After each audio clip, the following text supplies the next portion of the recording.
We are looking at some of David's friends when he was run off as king by Absalom. And really we're looking at chapters 13 through about 19, actually, in this group here. We're going to switch right in the middle of this one, and we're going to look at things from Absalom's viewpoint. But before we do that, we need to cover the rest of the people who came out of the woodwork to help David for various reasons. And we talked about friends last week, and we looked at all these different ones. What we've talked about so far was we had Ittai, who just came out of the woodwork. He sort of showed up in David's kingdom about the time he was getting run off. And so he came in at the very last minute, but he stuck with David in spite of that.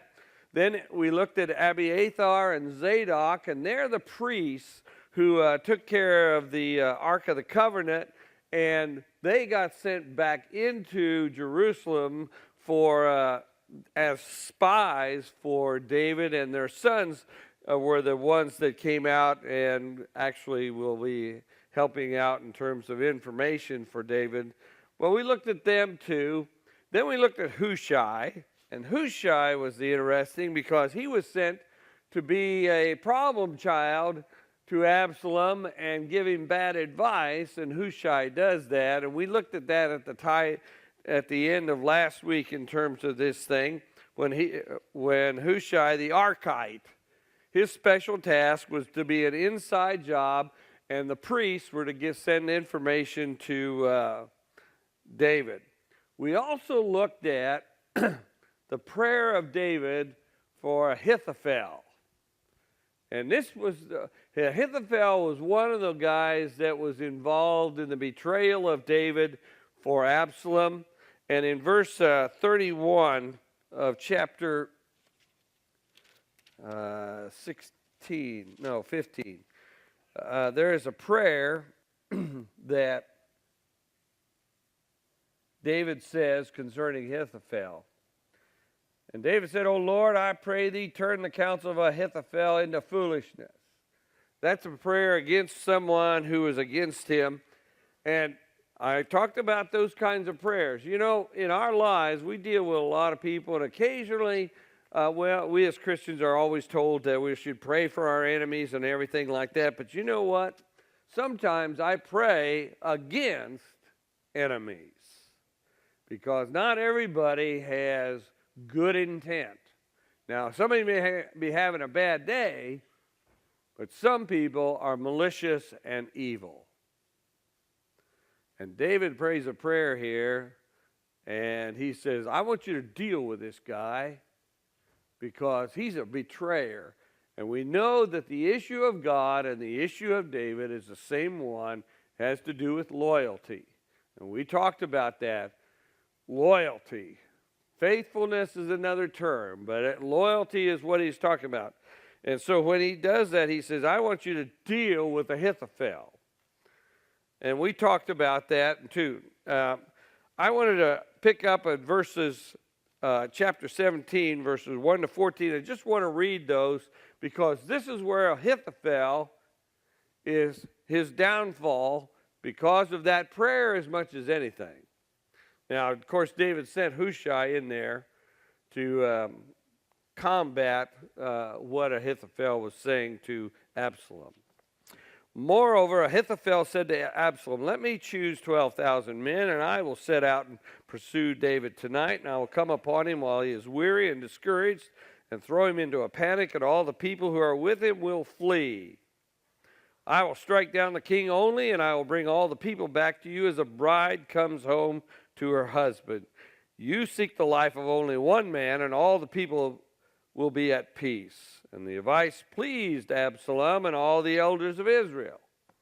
Now he sent Hushai in there to combat this kind of counsel because Ahithophel had turncoat and was a traitor.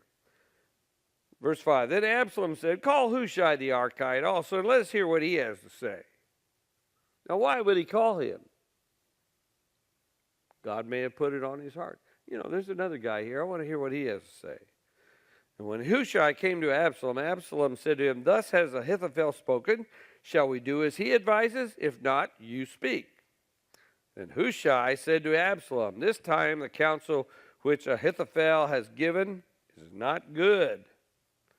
That's an opinion. He just gave one. Hushai said, "Moreover, you know that your father and his men are mighty men, and that they are enraged like a bear robbed of her cubs in the field. Besides, your father is expert in war. He will not spend the night with the people. Behold, even now he has hidden himself in one of the pits or in some other place, and when some of the people fall at the first attack, whoever hears it will say, 'There has been a slaughter among the people who follow Absalom.' Then even the valiant men, whose heart is like a heart of a lion, will utterly melt with fear, for all Israel knows that your father is a mighty man, and that those who are with him are valiant men. But my counsel is that all Israel be gathered to you, from Dan to Beersheba, as the sand by the sea for multitude, and that you go to battle in person." In other words, he said, Ahithophel was going to go do the fight. But he said, no, you need to go yourself. "So we shall come upon him in some place where he is to be found, and we shall light upon him as the dew falls on the ground of him and all the men with him. Not one will be left. If he withdraws into a city, then all Israel will bring ropes to that city, and we shall drag it into the valley until not even a pebble is to be found there." And Absalom and all the men of Israel said, "The counsel of Hushai the Archite is better than the counsel of Ahithophel. For the Lord has ordained to defeat the good counsel of Ahithophel, so that the Lord might bring evil upon Absalom." Now, verse 14 here, at the end of it, that is a commentary by the writer. Okay? "For the Lord has ordained to defeat the good counsel of Ahithophel." To refer you back to that prayer that David had, that means that if God favors you, then your prayers will be heard. And I talked about prayer. I've talked about this a lot of times. People wonder whether God hears. Influence is very important. If God has influence with you, you will have influence with God. David would do what God would tell him to do. And so God had influence with him, and he was a man after God's own heart, so God's favor was upon him. Now you need to hear this. Influence is important. You know that with other people. If you have influence with someone, then you can go up to them and you can ask them for help or whatever. They will hear you. And they may help you or respond to you because of your influence with them. David has influence with God because God has influence with him. Abraham had influence with God because God had influence with him. They had a relationship. Abraham was called the friend of God. And there is that relationship. And part of what we need to understand is our relationship with God is very important. It's not that you believe in God. It's that you have a relationship with God. And when David asked God, because that's what that prayer was, he says, "I want you to deal with this guy named Ahithophel." You get it right here at this verse. "For the Lord had ordained to defeat the good counsel of Ahithophel, so that the Lord might bring evil upon Absalom." And we're going to talk about Absalom later, but he brought evil upon Ahithophel, I believe, because David said the prayer. So can you pray prayers like that? Yes, but I wouldn't do it just flippantly.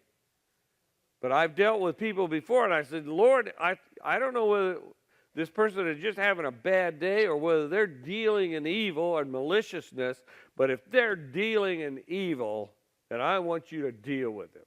And God has told us, he says, that vengeance is mine, I shall repay. And when you really turn people over to God, both the good and the bad, if you do that, if you have influence with God, he is going to listen to those things, and he's going to deal with people and situations and circumstances according to his will.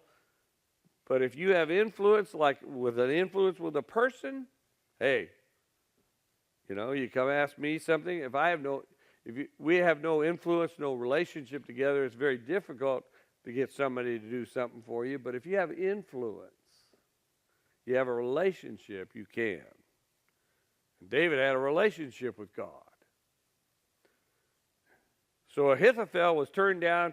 Hushai was sent in there as a person to go against Ahithophel's counsel anyway by David.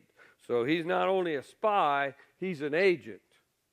The two priests, Zadok and Eleazar, they are his spy, Abiathar. Verse 15. Then Hushai said to Zadok and Abiathar, now they're the priests, thus and so did Ahithophel counsel Absalom and the elders of Israel, and thus and so have I counseled. Now therefore send quickly and tell David, do not lodge tonight at the fords of the wilderness, but by all means pass over, lest the king and all the people who are with him be swallowed up. In other words, he said, so you don't get caught by these guys.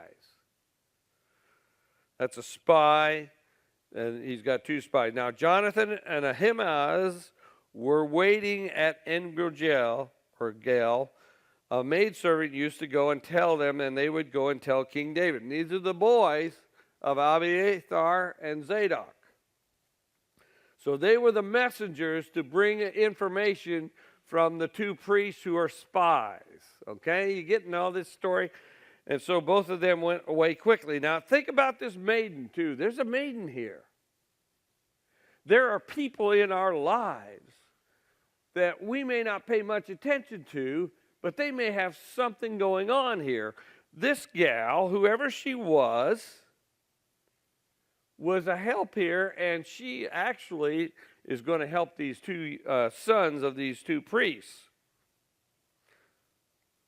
A maidservant used to go and tell them, and they would go and tell King David. So she was a messenger to them from Abiathar and Zadok, for they must not be seen entering the city.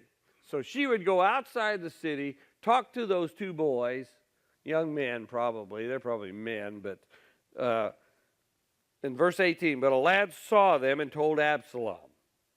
So both of them went away quickly and came to the house of a man at Bahurim, who had a well in his courtyard, and they went down into it, and the woman, this is that maidservant again.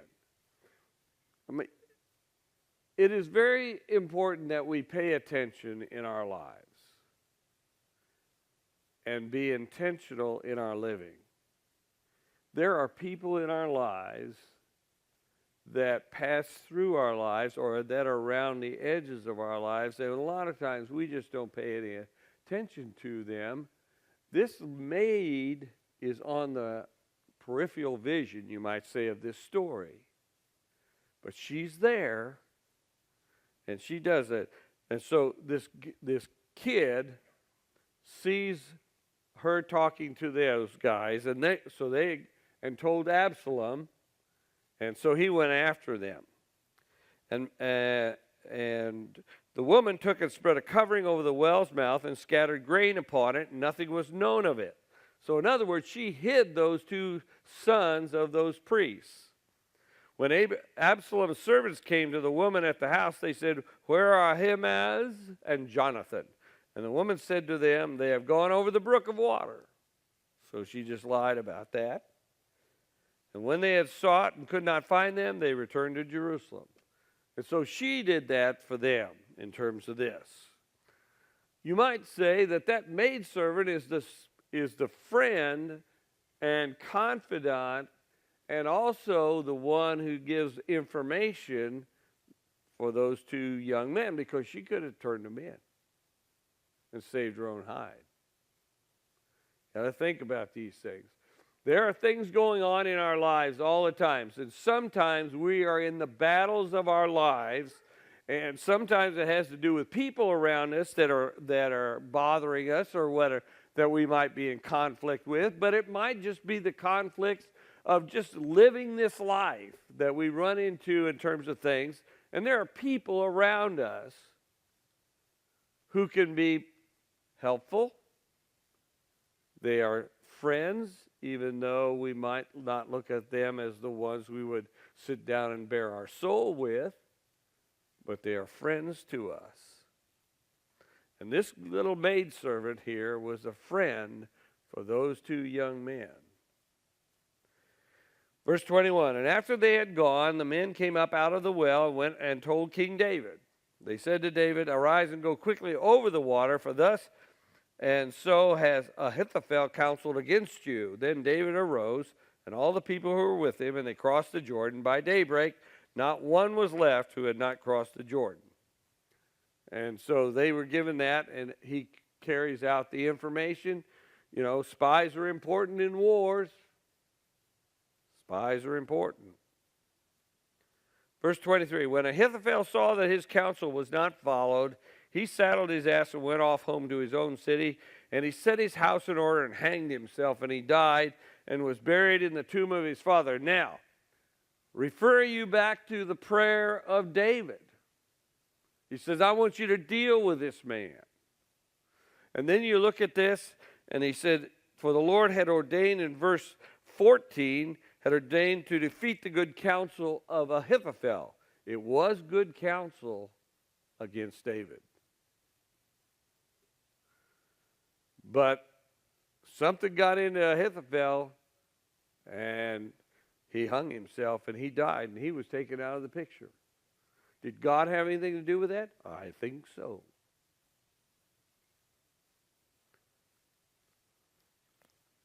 If he is the shield and defender of David, I know he did.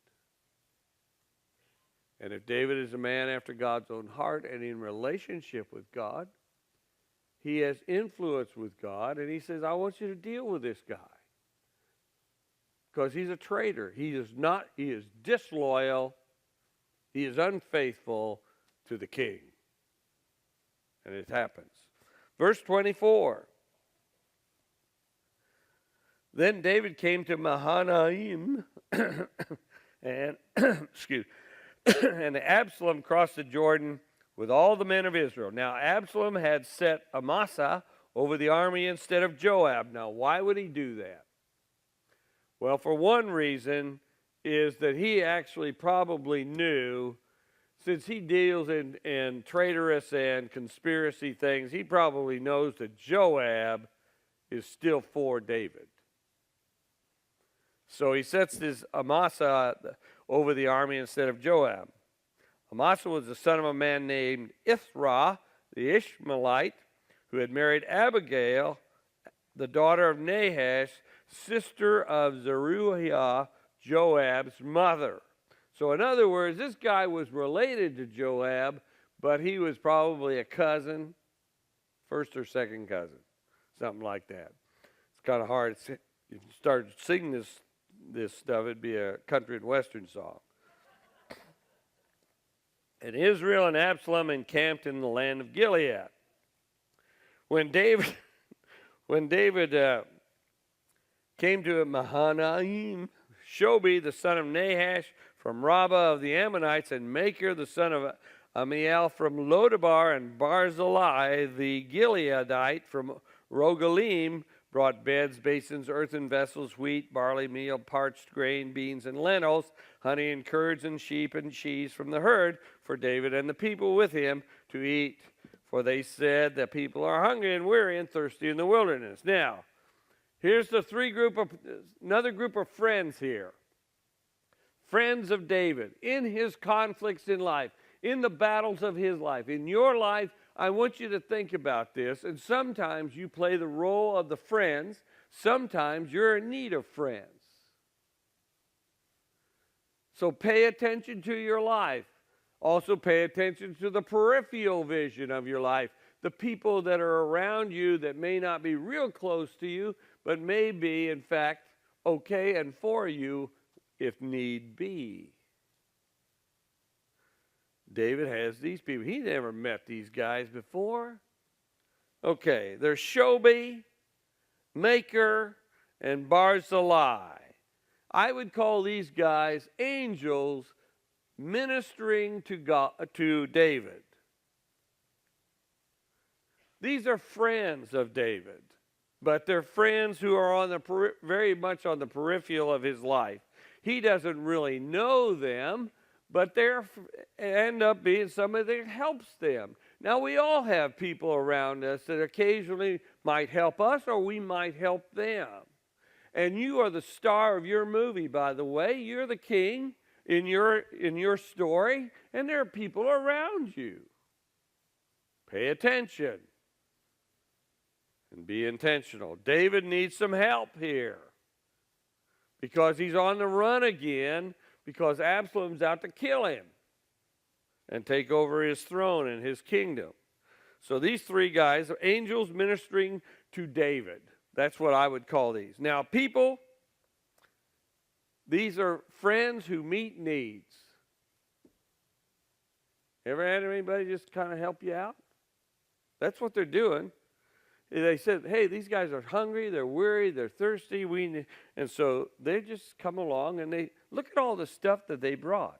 Beds and basins, earthen vessels, wheat, barley, meal, parched grain, beans and lentils, honey and curds and sheep and cheese from the herd. I mean, they brought in all kinds of stuff for these guys and David's crew. They are friends who meet needs. And I dare say that we all need one now and then to help us meet needs. But the other side of this animal, you could be like these three guys, Shobi, Maker, and Barzillai.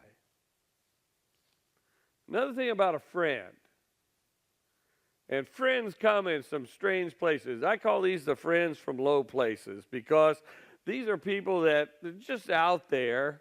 And at this point in time, David's life's gone to hell again, and he's down in the dirties again, and he needs some help. And these guys just show up. Ever have had anybody just show up for you? Or more than likely, have you ever showed up for somebody who needed something? You just happened to be around and you saw it. These are friends who meet needs, and a friend knows what is needed. Now, the thing about this story is that we all need to take it into account. People can be evil.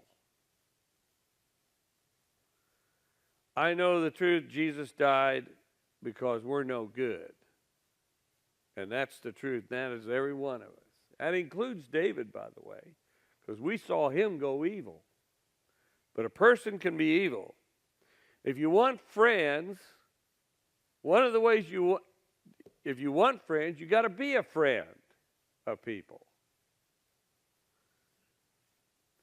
And one of the things that we do in church, and it's a mistake, we tend to spiritualize everything. I mean, you know, we have a tendency to put it all in a spiritual nature, and you really need to take life out of stained glass. You need to take the Bible out of stained glass, and you need to put it into our kind of day-to-day stuff.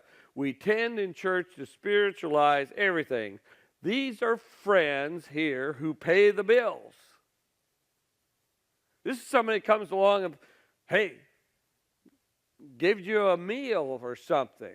This is somebody that comes along with a bag of groceries and says, here, I know you need some help. Here's somebody who goes out and buys you a night at a motel room because you don't have enough money to find any place to stay. This is somebody who might pay your rent.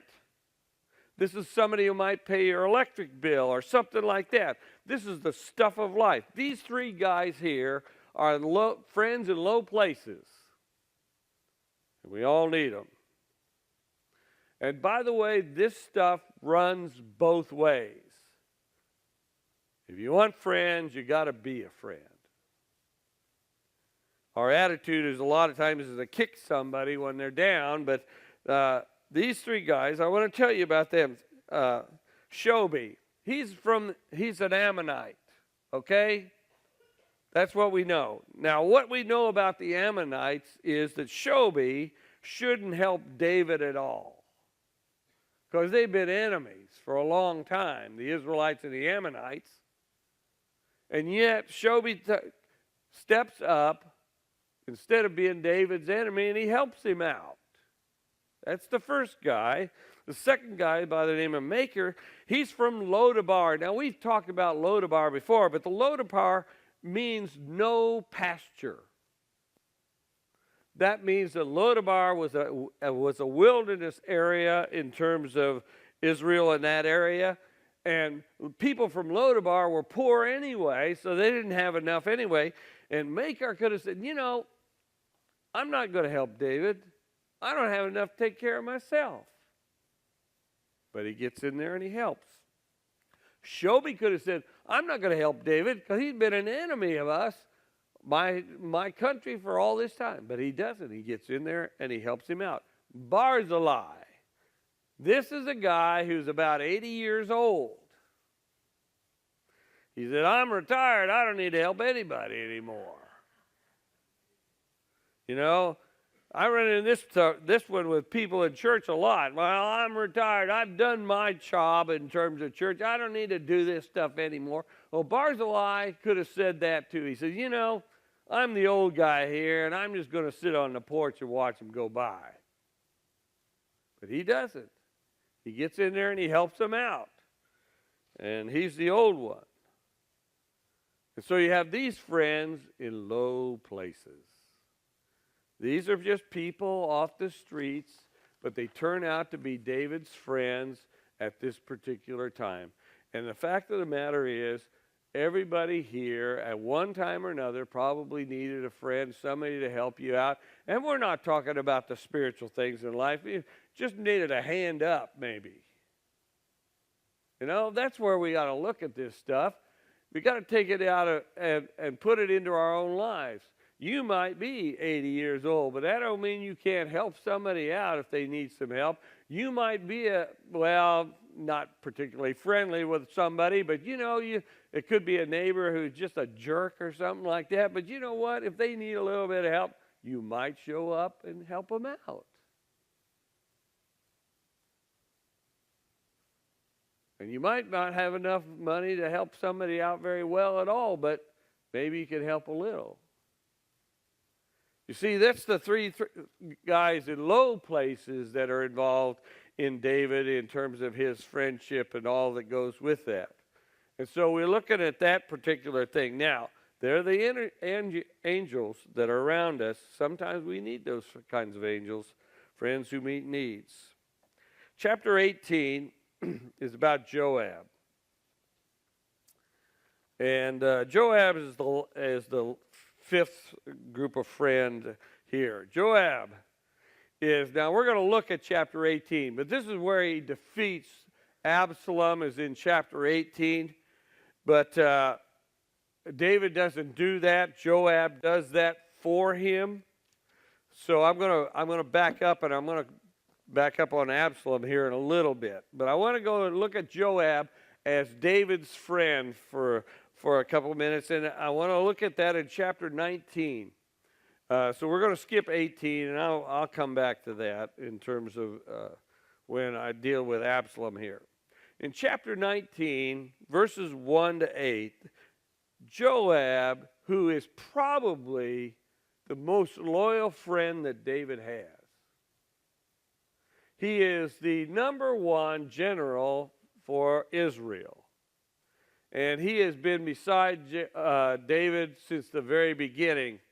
And he is tough as nails, but he is a loyal friend. And loyalty is the key.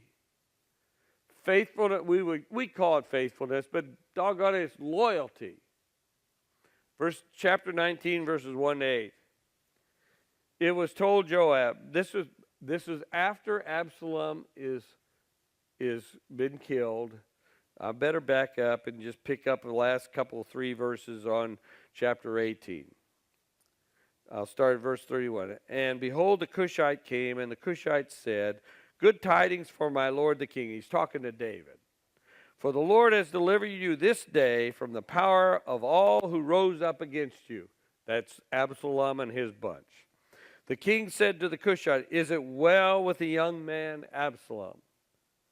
And the Cushite answered, may the enemies of my lord the king and all who rise up against you for evil be like that young man. Now, he's basically telling him, he said, no, he's dead.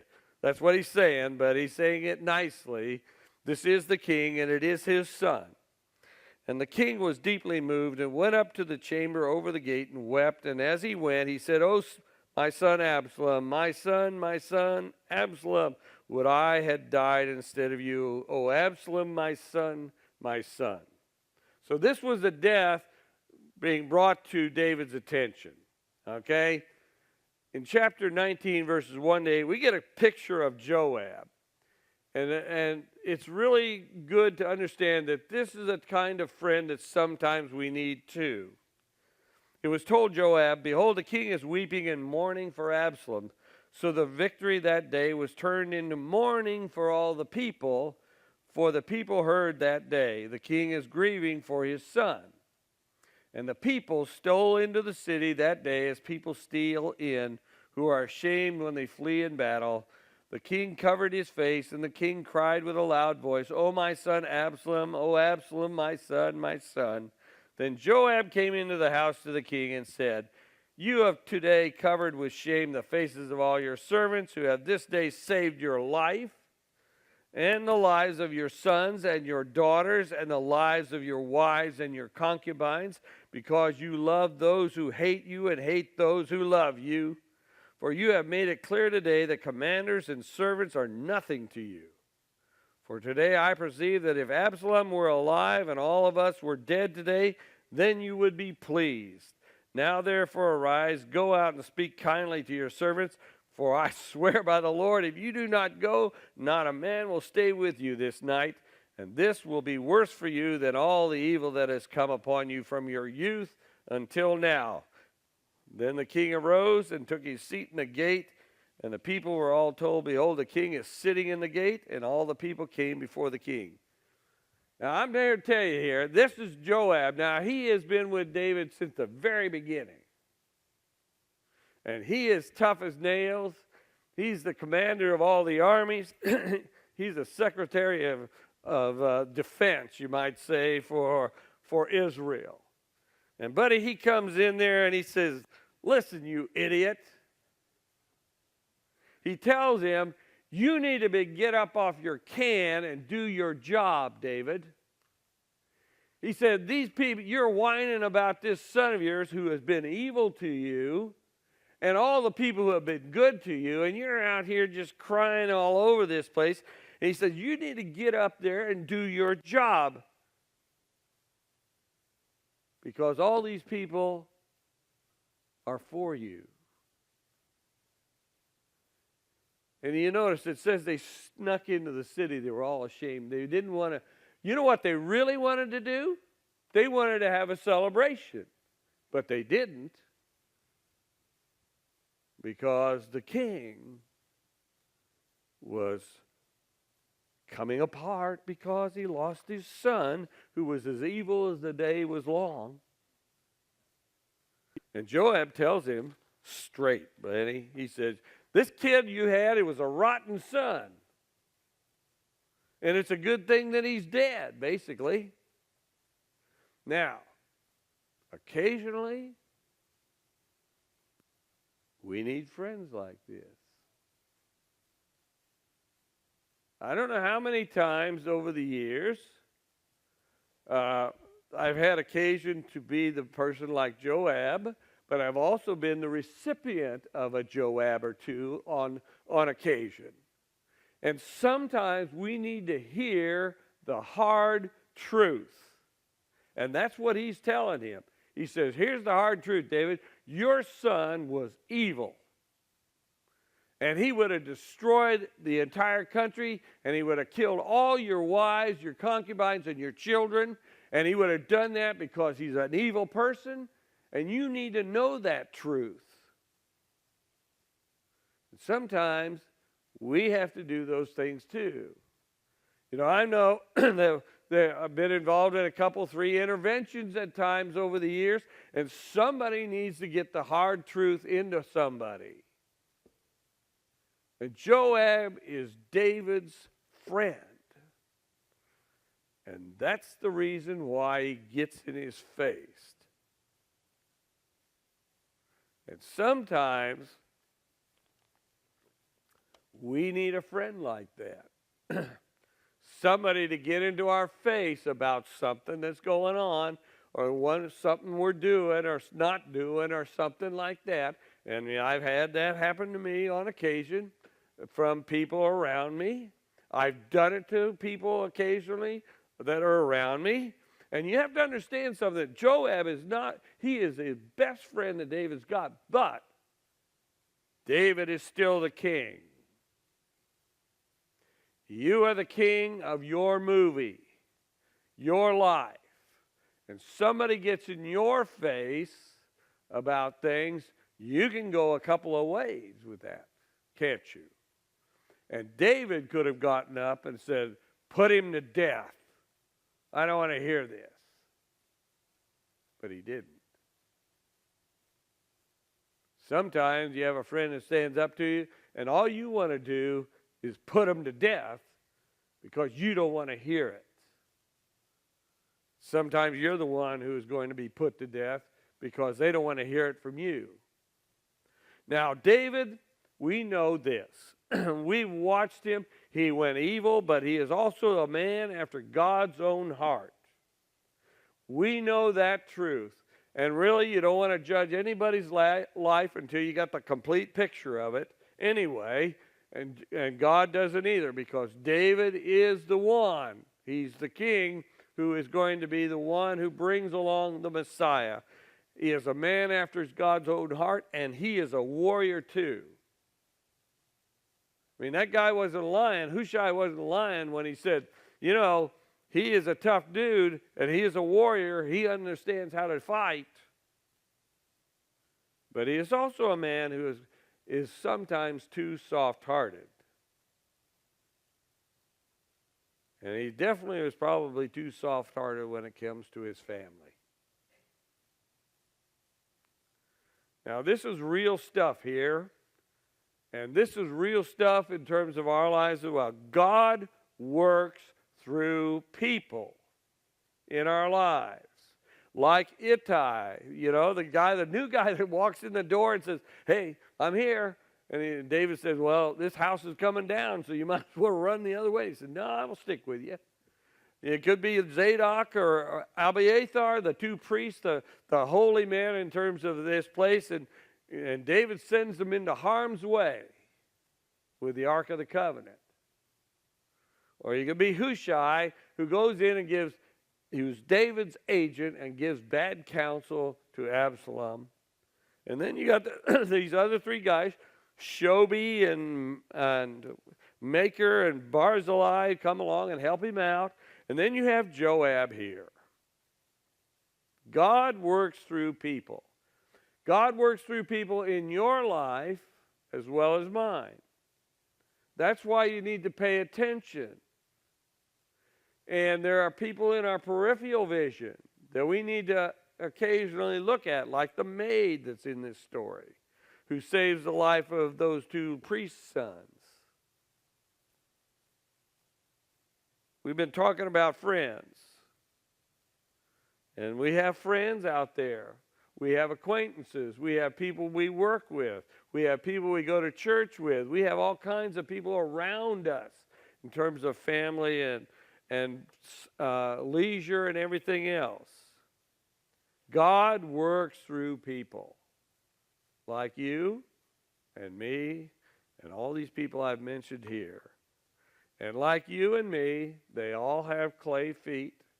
They're all human. But as I started this last week, a friend is like a sheltering tree. It's someplace you can get under and get some help. Now, there are different roles in this story, but the key thing that I like to understand about these stories is you can apply them to your life. I know that I have people around me. I play different roles in different people's lives, and so do you. and you are also the star of your movie. You're the king. So you run your life in terms of that. And in this story, the key issue is loyalty, faithfulness.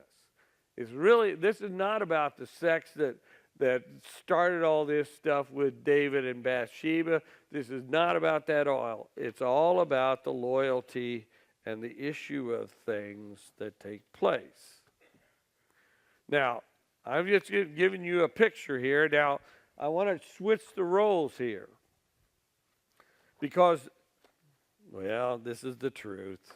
And I've said it so many times, and buddy, I know it's the truth, is that the way you see the world is not the way the world is. The way you see the world is the way you are. So it has to do with perspective and viewpoint.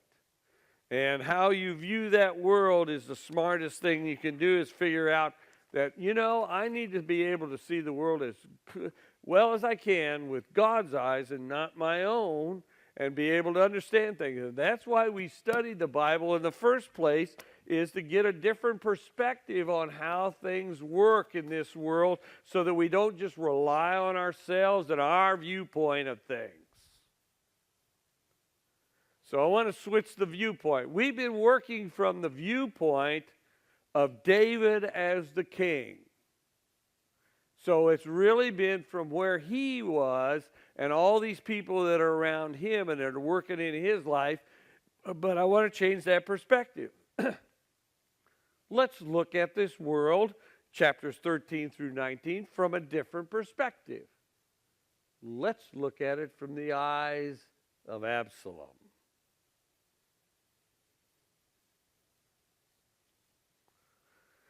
Now, the reason you ought to pay attention to this is because there are 6 chapters in 2 Samuel that deal with David's son Absalom, who was not firstborn, by the way. Amnon was the firstborn son. But Absalom is the one in which the kingdom would have taken place, possibly. So I want to talk about what might have been and the way that Absalom worked his life. He was a man of high promise. When we looked at the 6 children of David, that first group of women that he had time with, he was a man of high promise, because his name means the son of my peace. Actually, the Father's peace. Absalom. The word shalom means what? Somebody says shalom to you, that word means peace. When Jesus is praying in the Garden of Gethsemane, who does he pray to? Abba, Father. If you look at Absalom's name, it is a combination of Abba Shalom. He is the Father's peace, but he was anything but David's peace. But he was a man of high promise. That name could have been a possible prophecy for him, but he wasn't. Amnon is dead because Absalom killed him. Chileab, who was another son, is out of the picture. We don't know what happened to him, but he was never a problem to his father that we know of, which, by the way, is the best gift any child can give their parents. Not to be a problem. This is just observation, but I have seen a lot of children who are anything but not a problem. And one of the things that I've come to realize is that parents who have children who are not problem children, they have peace. Got it? So if you're a child of somebody that's still alive, clean up your act. Don't be a problem. If you have children who are in your life, make sure you don't raise weeds. Abba Shalom, Absalom, a father's peace. He was anything but that. I want to talk to you about the kingdom that never happened, because that's exactly what Absalom was trying to do. He was trying to usurp the kingdom of David, what might have been. This is a principle, and I really think that this is true. You can believe it or not. You can do whatever you want. You can think that God doesn't exist, for all I know. Those who usurp the place of God's order in their lives in their own way, because they choose their own wisdom in terms of how to live their lives, they're going to be guaranteed a short rule. If you usurp the place of God's order, if you choose your own way, you choose your own wisdom, you're going to run into a lot of trouble pretty quick. You're guaranteed a short rule. Now, when you think about David, or when you think about the Bible, who is remembered, Absalom or David? David. Who is in the genealogy of Jesus? David. Absalom is forgotten. Ultimately, his name is just part of it. Of all the sons of David, what son is remembered? This is not a trick question. Solomon. That's the one we remember. We don't think about Absalom at all. Solomon is the one who had the wisdom and all that goes with that. Now, I want to back up. We're really looking at chapters 13 through 15 through 19, but we're looking at it from the perspective of Absalom. So I want to read to you chapter 15, verses 1 to 12. After this, now, when it says after this, you got to remember what it is. This is after Absalom has plotted. This is after Amnon raped Tamar, and Absalom plotted for 2 years to kill Amnon and got the job done. This is after he ran away from David and went to his grandparents' house and stayed with them for 3 years, and then he comes back for 2 years. So this is at the end of a 7-year period of time. When it says after this, Absalom got himself a chariot and horses and 50 men to run before him. Aren't I something? That's what he's saying. Boy, I am somebody. And Absalom used to rise early and stand beside the way of the gate. And when any man had a suit to come before the king for judgment, Absalom would call to him and say, "From what city are you?" And when he had said, "Your servant is of such and such a tribe in Israel," Absalom would say to him, "See, your claims are good and right, but there is no man deputed by the king to hear you." In other words, there's nobody designated by the king to listen to your claims. So he's running down the king. Absalom said, "Moreover, oh, that I were judge in the land. Then every man with a suit or cause might come to me, and I would give him justice." And this is just politics in the thing. I know I can do a better job than that guy. And that's what he was saying. I can do a better job than my father. And whenever a man came near to do obeisance to him, he would put out his hand, take hold of him, and kiss him. And he's glad hand to everybody. Okay? Thus Absalom did to all of Israel who came to the king for judgment. So in other words, he was usurping the place of the king already by stepping in front of it so that the person could never get to the throne room. So Absalom stole the hearts of the men of Israel. Those who usurp the place of God's order in their own way, using their own wisdom, they're guaranteed short rule. So just remember this, but here he is. He's the guy that's doing this. And at the end of 4 years, Absalom said to the king, "Pray, let me go and pay my vow, which I have vowed to the Lord in Hebron." So in other words, he's doing this He was in exile for 3 years. He comes back for 2. This is the second year of that's starting here. And he says, okay, now let me go down to Hebron. For your servant vowed a vow while I dwelt at Geshur in Aram, saying, if the Lord will indeed bring me back to Jerusalem, then I will offer worship to the Lord. In other words, he was saying, oh, I need to go down to Hebron and make a sacrifice, some kind of worship experience, because, it's God who has brought me back to Jerusalem and restored me here, and I just need to do this. But this is all conspiracy here. The king said, go in peace.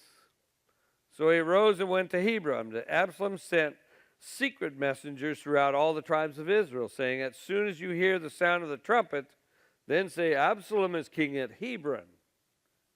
With Absalom went 200 men from Jerusalem who were invited guests, and they went in their simplicity. They knew nothing. In other words, he invited a bunch of people to go with him. They had no idea what he was planning. But sometimes guilt by association takes place. But they didn't know. And while Absalom was offering the sacrifices, he sent for Ahithophel, the Gilonite, David's counselor, from his city, Gilo, and the conspiracy grew strong, and the people with Absalom kept increasing.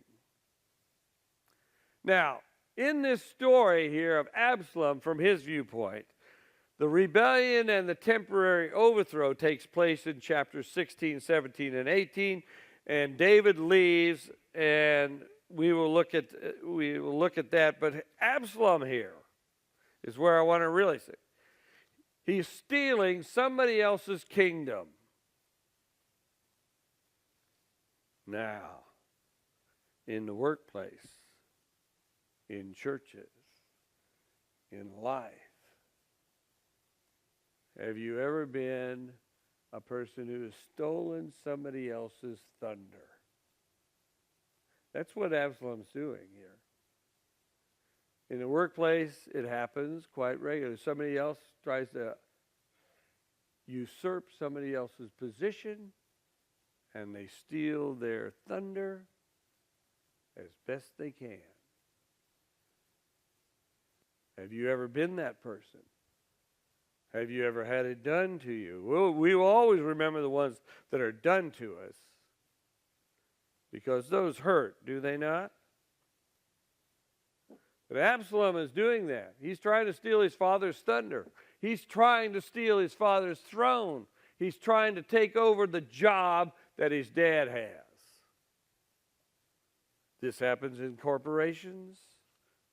This happens in our lives.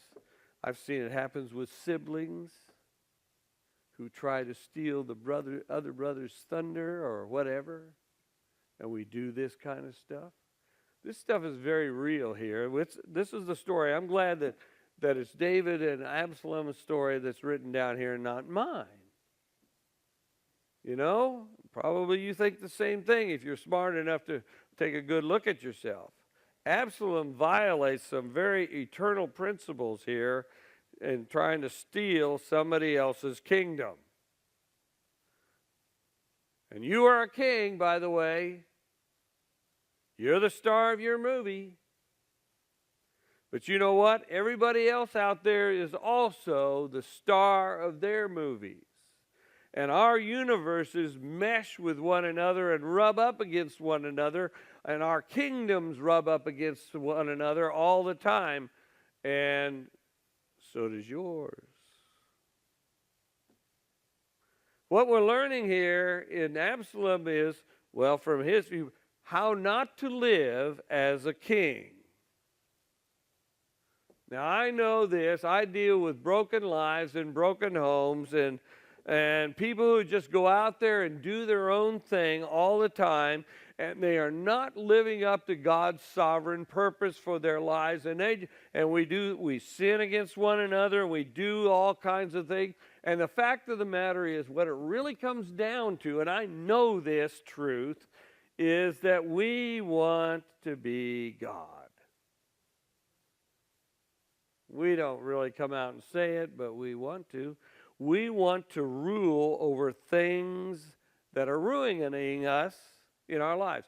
And I guarantee you, we'd sit down on our campfires and we'd talk about our lives and our families and all that stuff. And there are things in our lives right now that are ruining some of us. And we want God to come in and change those things, don't we? Lord, I want you to work in my life and fix it. Or fix my kids. Or fix my job place. Or, God, I just need you to do something. Because we want him to rule over things that are ruining us. Or that are not going our way. Don't we? You don't have to nod your head yes, but that's okay.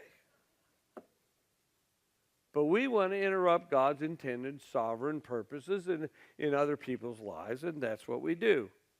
And so what we do is we try to usurp God's order of things in terms of our lives. Now, that's one of the things that's going on in this story. There's another thing that's going on in that story. I call it moral sloth. Sloth is one of the 7 deadly sins. But I saw a cartoon one time that this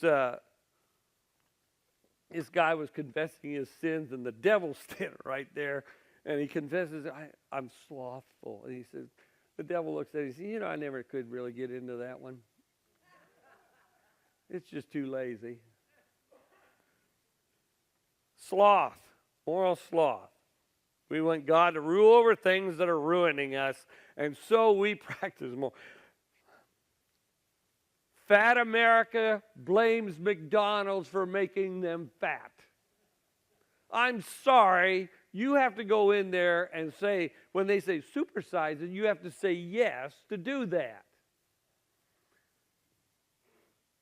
But Fat America wants to blame everybody else but themselves for their issues, when it's just a matter of, okay, get out and get off your can and quit watching all the commercials for McDonald's and walk for 10 miles and lose a pound or 2. Fat America. I mean,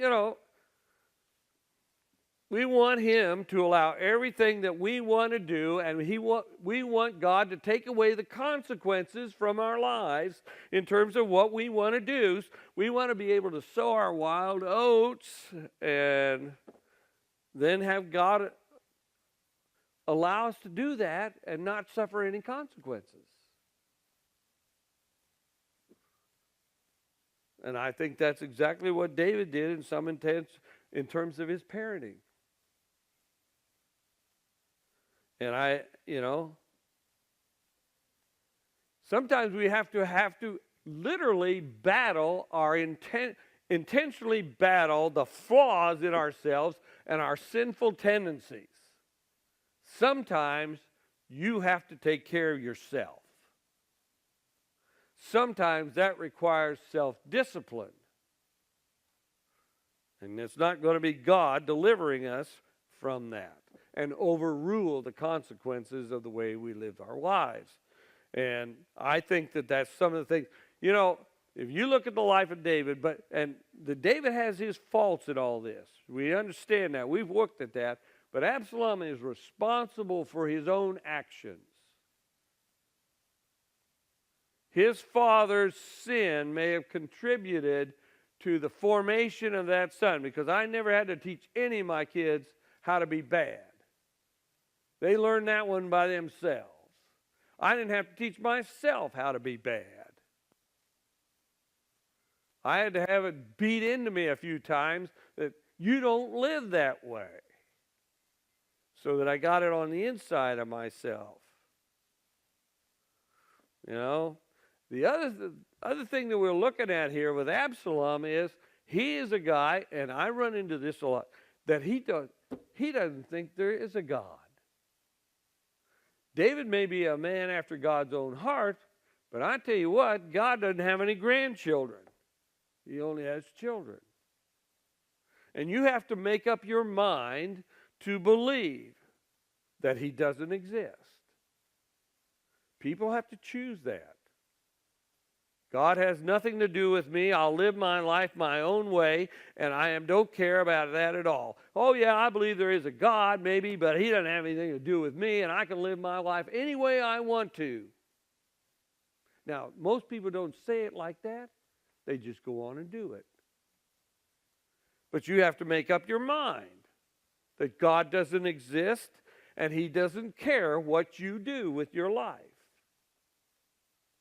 And Absalom is a man who makes that decision. He made up his mind to believe that God doesn't exist, or if he does exist, he doesn't care what I do with my life. That's what, and he's maybe over here, and David may be over here, but then there's this big bell curve that takes it, and we all fall into that category at sometimes, because sometimes we make up our mind that God doesn't exist in this particular area of my life. He's okay over here, but he can't be in this area of my life at all. And so we're someplace else on the bell curve.